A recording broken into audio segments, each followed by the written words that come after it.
Good morning. Welcome to another episode of the Mizuho Week Ahead. I'm Buning, market economist at Mizuho Bank.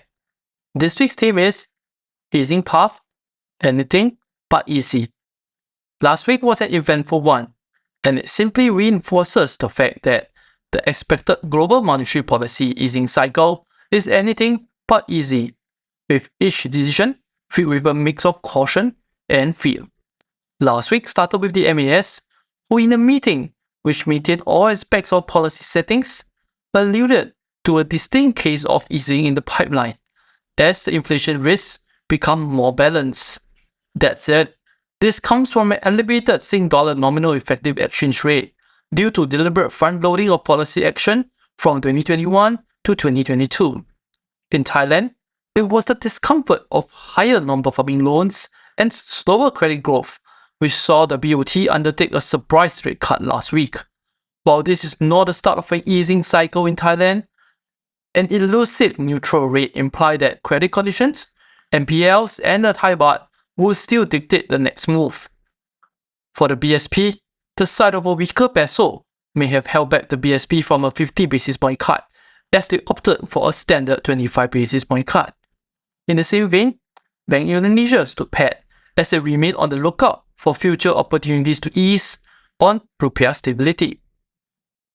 Even without a policy meeting in Vietnam, the Vietnamese dong ended up the underperformer last week, as SPV officials said that they were open to rate cuts. This underscores that following the Fed is far from easy. Looking ahead, we expect that the market-induced warning will restrain the SPV from embarking on policy rate easing.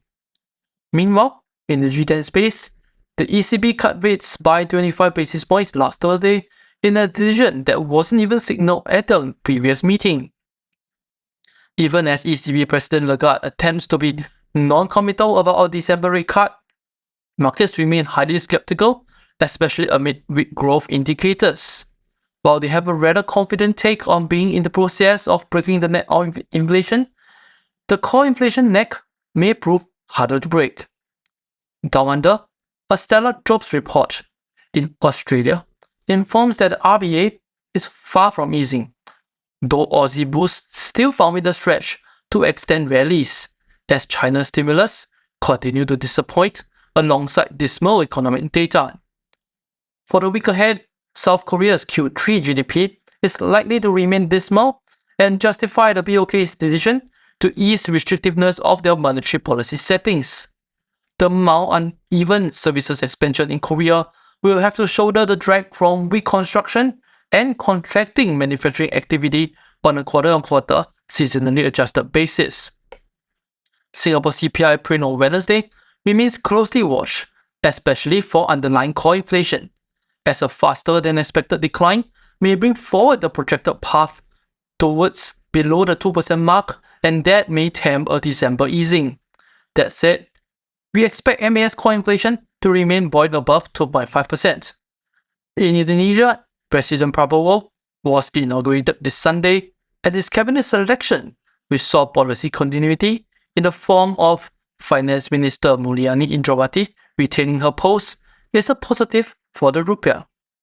All in, under the relative lack of Tier 1 US data this week, risk rallies may become more uneasy into earnings, and US election thoughts may translate into an uneasy steepening of the USD yield curve. For more information on the events this week, please refer to our Week Ahead publication or contact your respective sales desk and RMs. And for regular notification on our market views, please subscribe to our channel and hit the notification button. Thank you.